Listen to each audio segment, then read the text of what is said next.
Alright guys, thanks for clicking on the video. Today I'm going to share with you some clips of me working with a player and helping him to make adjustments to his game. Now firstly, I take some time to try and understand how he plays the game, his technique, and how his technique is hindering his ability to execute certain shots. I'm then going to start to make simple incremental adjustments that improve his technique. I don't want to be making drastic changes where he struggles to control the tennis ball.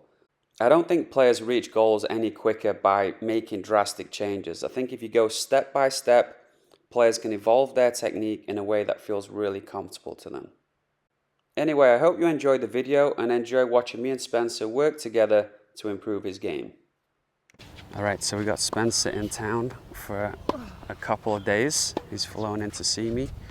And the first thing I want to do before I start making adjustments is to take it all in, analyze his stroke, just make some observations. The first thing is he's swinging around his back, kind of WTA style. But before I make any adjustments, I have to figure out what his forehand is preventing him from doing. So, maybe that swing around his back is causing him to be a little bit late if the ball comes quick. Maybe he struggles with low balls, high balls, generating power. But I have to kind of test it out and see what he's struggling with before I make an adjustment, because I want to come at him with something that's like, hey, Spencer, I see you struggling with this shot. Let's try and make this adjustment to help you to have more success at dealing with those particular balls. So what do you feel like you struggle with on the forehand side? High topspin. Okay. That includes return. I almost rather return a flat one than a high bouncing easy one. Okay. Yeah. Let's have him, Netsan, just mix up the heights a little bit. Go low, go high, especially some high topspin balls.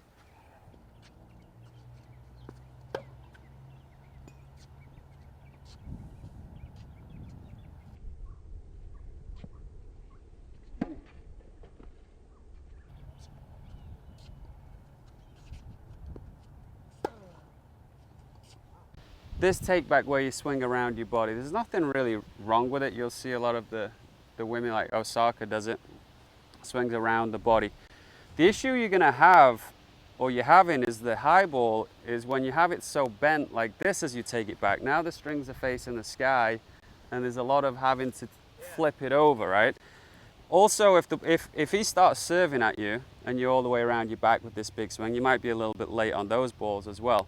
So if you can straighten your arm out a little bit and maybe just feel like you extend your arm a bit more, then when you're in this position on the high ball, with this arm a little bit straighter, the strings don't face the sky as much. If I just bend my arm here in this position, I really can't do much else. I can maybe turn the wrist a little bit, but really the strings are going to face the sky.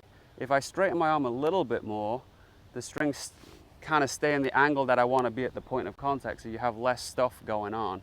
You were kind of in this position and then having to swing it around. Maybe that didn't look, there's a lot of manipulation to do it, whereas here I think you're going to be more on plane. So, but it just happens from you being a little straighter with your arm.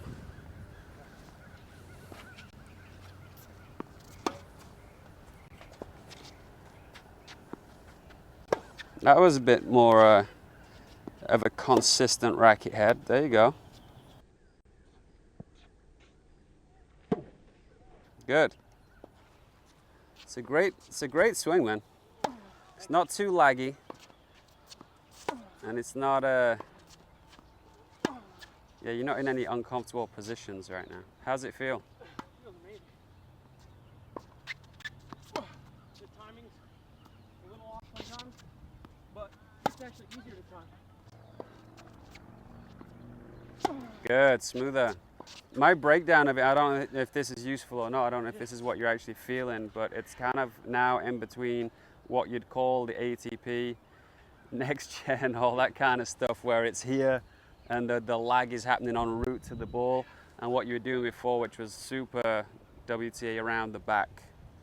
You don't really need those ATP and WTA things, but one is a lag en route to the ball, and one is really bending your arm this way. And now it looks like you're kind of starting off with the racket to the side of you, and then it's just lagging around your back just enough, which actually helps for you to then swing your arm together and not have it be too whippy. You know what I mean? It's a good combination because you're not in this awkward position around your back, but you're also not relying on timing the whip. It's more of a connected shot, so it's here, and then yeah, you sneak it around your back a little bit at the last minute, but it's not really bent. Does that make sense? Yeah. I don't know if that's what it feels like, but you've got some kind of like hybrid WTA ATP that looks like it's working for you. That's kind of your forehand, I think. That might be the model of your ideal forehand right now.